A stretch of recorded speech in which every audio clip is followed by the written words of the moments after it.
Hi, my name is Giselle. I'm a painter, and I primarily paint landscape and nature-inspired works.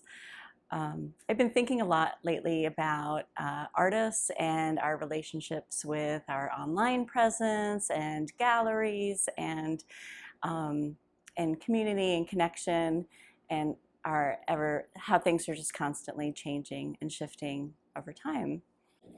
And I think back to my own journey and how I've moved around a bit during my adult life, and with each change I've had to sort of recalibrate, reset, take stock of what I have, figure out my resources, and sort of adapt a little bit.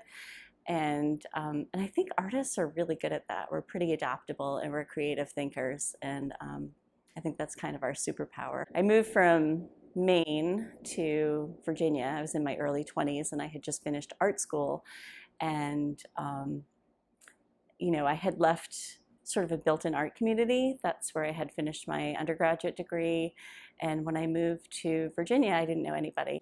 And so one of the smarter things I did, two things. One is I worked at an art supply store, and then I also got a studio at this art center where I have a studio now. Through that, I learned how to be an adult and be a practicing artist in a world where I didn't have the academic setting behind me, that built-in support. And so what I discovered was that having an art community was really important.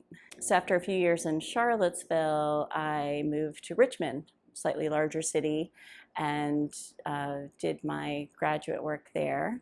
There were opportunities there, just because that's where I went to grad school. And then life brought my husband and two kids and I to California.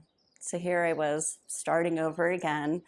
And this time I didn't have any connections. I was living in an entirely new place.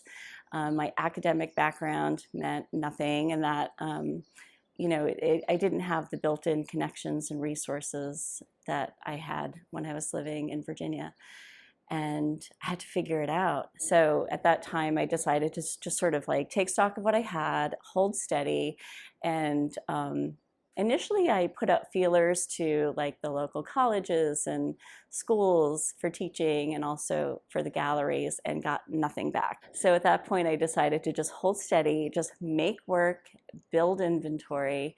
I did my research, spent a lot of time looking online at what kind of work they had, tried to identify which galleries might be the right fit for me. Most of the time I'd hear nothing back.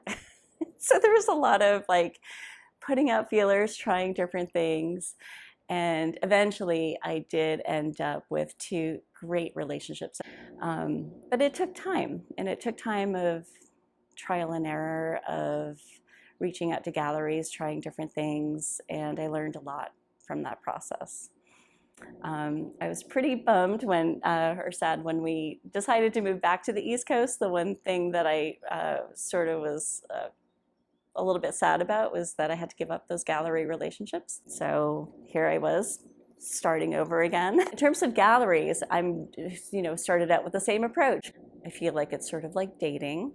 Not every gallery is the right fit. Not everybody is looking. But I think people recognize that people were online more than they've ever been before, and that artists are really good communicators, and they're good storytellers, and they have this visual thing that is interesting. So with technology and social media, artists, it's just been fascinating to watch as artists are creating more content. They're bringing people basically into their workspaces. They're showing process and behind the scenes stuff, and how those artists are able to reach more people. And that's just fascinating to me.